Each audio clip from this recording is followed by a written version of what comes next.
Now live, हर जुर्म का पर्दा। झांसी के मऊरानीपुर में काव्या रेजिडेंसी के पास अपना दल कार्यालय पर भाजपा के सहयोगी दल अपना दल की प्रत्याशी और रश्मि आर्य के समर्थन में अपना दल के राष्ट्रीय महासचिव अरविंद पटेल आज मऊरानीपुर पहुंचे, जहां पर उन्होंने पत्रकारों से वार्ता करते हुए कहा कि मऊरानीपुर विधानसभा क्षेत्र से प्रत्याशी डॉक्टर रश्मि आर्य की चुनाव चिन्ह का प्लेट 9 नंबर पर बुंदेलखंड में ऐतिहासिक जीत हासिल करने जा रही हैं। आज आप मऊरानीपुर आए हैं, क्या उद्देश्य है और किस तरीके से आप अपना दल के प्रत्याशी को समर्थन कर रहे हैं? सबसे पहले तो आप सभी पत्रकार बंधुओं को मेरा हार्दिक नमस्कार। मैं अपना दल पार्टी का राष्ट्रीय सचिव हूँ। माननीय राष्ट्रीय अध्यक्ष श्रीमती अनुप्रिया पटेल जी के निर्देशानुसार आज मैं बुंदेलखंड की मऊरानीपुर विधानसभा के प्रत्याशी के कार्यालय मऊरानीपुर में उपस्थित हूँ। जो अपना दल की नीतियाँ हैं उसके अनुरूप ही हमारे जो 15 विधानसभाओं में हमारे जो प्रत्याशी घोषित किए गए हैं ये सर्व समाज को लेकर के हैं। आज जिस कार्यालय पर हम बैठे हैं मऊरानीपुर विधानसभा में हमारी प्रत्याशी डॉक्टर रश्मि आर्य जी हैं, जो 50% आबादी का प्रतिनिधित्व करती हैं और आज बहुत अच्छे से चुनाव को लड़ रही हैं। अच्छा, हम आपसे जानना चाहेंगे, अपना दल पार्टी ने यहाँ मऊरानीपुर विधानसभा में प्रत्याशी घोषित करने में काफ़ी देरी कर दी। क्या स्थिति थी? क्या ये आकलन लगाया जाए थे कि दमदार प्रत्याशी उतारा जाए? नहीं, देखिए, अगर कोई लोकतंत्र में रहता है तो हर व्यक्ति मजबूत होता है और दमदार होता है। क्योंकि गठबंधन के धर्म में बहुत सारी रिपोर्ट्स ली जाती हैं, बहुत सारे सर्वेक्षण आते हैं, सर्वे कराए जाते हैं, हमारे संगठन के माध्यम से रिपोर्ट्स भी आती हैं। एक दावेदारी होती है जो एक लोकतांत्रिक प्रक्रिया होती है कि हम सबको एक मौका देते हैं कि ये मऊरानीपुर सीट गठबंधन में मेरे पास आई है। आप सभी लोग जो भी अपनी दावेदारी करना चाहता है वो हमारे पास दावेदारी करे, उनका भी समय देना होता है। तो उस दावेदारी में चूँकि थोड़ा सा गठबंधन में विलम्ब हुआ, हमारी सीटें थोड़ा लेट घोषित हुई। निश्चित तौर से हमें लोगों को लोकतांत्रिक प्रक्रिया को अपनाते हुए आवेदन का एक समय देना था। जैसे अगर हम 1-2 दिन में ही उस प्रक्रिया को निपटा देते तो लगभग हमारे पास 3-4 ही लोग आते तो मेरे कार्यकर्ता नाराज़ होते। लेकिन सारे कार्यकर्ताओं की इच्छानुरूप थोड़ा सा समय 17 तारीख तक बढ़ाया गया था, इसीलिए चयन की प्रक्रिया में थोड़ा सा हमें देर हुई। तो सर्वे में क्या रिपोर्ट है? सर्वे में मऊरानीपुर विधानसभा अपना दल एस जीतने जा रही है। और जो हमारे प्रत्याशी को लेकर के था, हमारे 11 लोगों ने हमारे यहाँ आवेदन किया हुआ था, जिसमें से एक उन्हीं 11 लोगों में से एक आपके सामने हैं डॉक्टर रश्मि आर्य जी। और जब हमने 11 लोगों के ऊपर जब सर्वे कराया था, 3 तरीके का सर्वे था। एक ग्रामीण इलाके में था, एक शहरी इलाके में था और एक ओवरऑल था जिसमें किसी का कुछ नहीं पूछना था, उसका नाम और उसकी ओपिनियन कि अगर आपके पास ये 10 नाम रखे जाएंगे तो इसमें से आप किसको जानती हैं या किसको जानते हैं। इस तरीके का जब प्रश्न आया था तो डॉक्टर रश्मि आर्य तीनों ही सर्वे में हमारे जो अन्य दावेदार थे उनसे कहीं ज़्यादा थे। दूसरे नंबर पर जो थे वो रघुनाथ भारती, जो कि पहले भी यहाँ से वो चुनाव लड़ चुके थे। तो आपको क्या लगता है कि जो आपके प्रत्याशी हो उनका यहाँ पे आपके पार्टी के लोगों द्वारा ही होना है, भाजपा के लोगों द्वारा विरोध किया जा रहा है, तो क्या लग रहा है उसमें? नहीं, देखिए, समर्थन और विरोध ये राजनीति का हिस्सा है। जब आप चलना शुरू करते हैं किसी भी सड़क पर, आप जब चलना शुरू करेंगे तो कंकड़ पत्थर आएंगे ही हैं, उनको हम लोग विरोध समझ लेते हैं। लेकिन अगर उसी कंकड़ पत्थर को उठा करके किसी दीवार में लगा दिया जाए या छत में डाल दिया जाए तो वो आपको छत देने का काम करती है। तो ऐसा विरोध का कुछ नहीं है। यहाँ शुरुआती जो आपको लग रहा होगा, पत्रकार बंधुओं ने भी आशंका व्यक्त की, कुछ लोगों ने देशवश हो सकता है कि हमारे प्रत्याशी का विरोध किया हो, उनका अपना कुछ स्वार्थ सिद्ध ना हो रहा हो। लेकिन मुझे ऐसा नहीं लगता है कि हमारे प्रत्याशी का विरोध था, बल्कि जितनी जोरदारी से स्वागत डॉक्टर रश्मि आर्य का टिकट घोषणा होने के बाद की गई है, बुंदेलखंड में इतना जोरदार स्वागत और जोरदार उमंग इस बुंदेलखंड में किसी प्रत्याशी के साथ नहीं दिखा।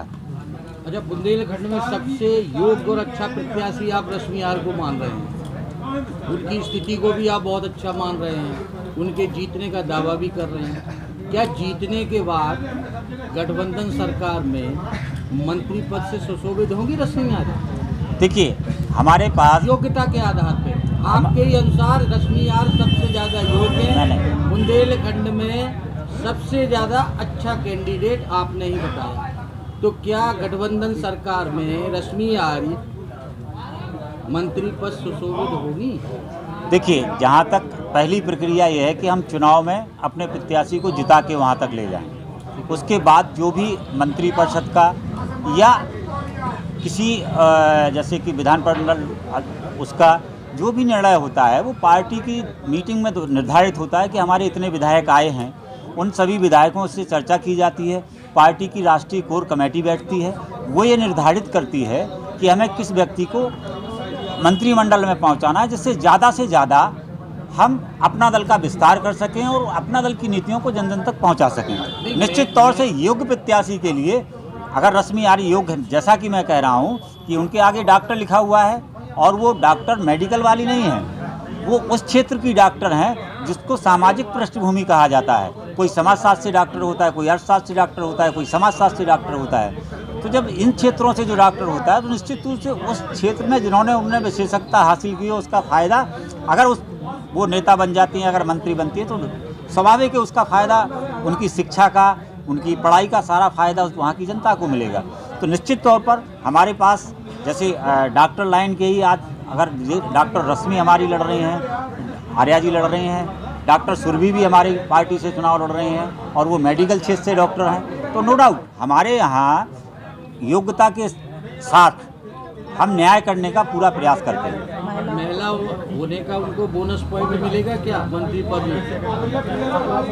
नो डाउट हमारी पार्टी की राष्ट्रीय अध्यक्ष भी महिलाएं और महिलाओं की बहुत बढ़ के बात करती हैं। मेरी पार्टी की राष्ट्रीय अध्यक्ष माननीय अनुप्रिया पटेल जी निश्चित तौर पे महिलाओं को हमेशा महत्व भी देती हैं और उनको पार्टी में आगे लाने के लिए हमेशा प्रयासरत रहती हैं। आपको एक कल मैं कहीं प्रेस को मुखातिब था तो उन्होंने मेरे से एक प्रश्न पूछा था कि आपने महिलाओं के लिए क्या व्यवस्था की। तो मैं आप लोगों को ये बता दूं कि अगर हमारे 4 सांसद लड़ेंगे तो उसमें 2 महिलाएं होंगी। आज भी वर्तमान में मेरे 2 ही सांसद हैं, तो एक सांसद माननीय पकौड़ी लाल कौल जी हैं और दूसरी सांसद मेरी राष्ट्रीय अध्यक्ष माननीय अनुप्रिया पटेल जी हैं। तो नो डाउट महिलाओं का हमारे यहाँ परसेंटेज बराबरी पे है। मतलब हम लोग ये मऊरानीपुर की जनता ये माने कि रश्मि आर्य को मंत्री पद से सुशोभित किया जाए। जनता का हर आदेश हमारे सिरोधार्य होता है और हम ऐसा तो नहीं कह रहे हैं कि हम किसी के लिए कोई ब्रैकेट लगाते हैं। निश्चित तौर से रश्मि आर्य जी की जो जीत होने वाली है ऐतिहासिक, तो स्वाभाविक है कि दल के सारे लोग उस व्यवस्था को और उस बात को समझेंगे।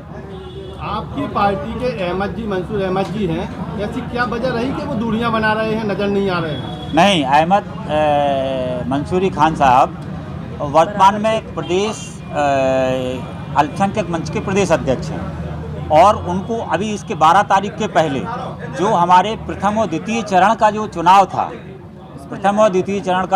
था, उसमें वो स्टार प्रचारक थे। तो नेचुरल है कि वो स्वार और रामपुर वगैरह की जो सीटें थी, क्योंकि हमारा गठबंधन दल भी उनसे हमारे कार्यकर्ताओं को मांगता है, लिहाजा वो वर्तमान में स्वार में थे। 12 तारीख का आज का जो चुनाव ख़त्म होगा, कल परसों के बाद माननीय प्रदेश अध्यक्ष अल्पसंख्यक जहाँ मऊरानीपुर सीट पर होंगे। तो उन्हें नहीं लगता कि उन्हें लोकल में रह के लोकल के रहने वाले हैं, उन्हें अपनी पार्टी का यहाँ वजूद खड़ा करना चाहिए? देखिए, जब उत्तरदायित्व प्रदेश का होता है, 100% जो बाधाएँ होती हैं वो जिले के कार्यकर्ताओं की होती हैं। जो प्रदेश के लोग होते हैं उनके अन्य जगह भी उन्हें अपना उत्तरदायित्व निभाना पड़ता है। निश्चित तौर पर 1-2 दिन में वो जब झांसी लौट के आएंगे तो पूरे अपने जोश खरोश के साथ दल के साथ खड़े होंगे और लगेंगे। अच्छा, आपने ग्रामीण क्षेत्रों में सर्वे किया है तो क्या लग रहा है आपको स्थिति कितनी अच्छी है? वो तो आप लोग भी बता सकते हैं। देखिए, जो हमारा ग्रामीण अंचल है, आप अतिउक्ति अगर मेरी बात को ना माने तो मैं ये कहता हूँ कि 60% से अधिक जो समर्थक है और जो हमारे साथ हाथ उठा के खड़ा हुआ है, इसके बाद भी गुंजाइश रहती है। कुछ जो चुपचाप खड़े होते हैं वो भी हमें वोट देते हैं। तो निश्चित तौर से हमारा परसेंटेज बहुत अच्छा है। कोई भी दल आज रश्मि आर्या के आसपास नहीं है।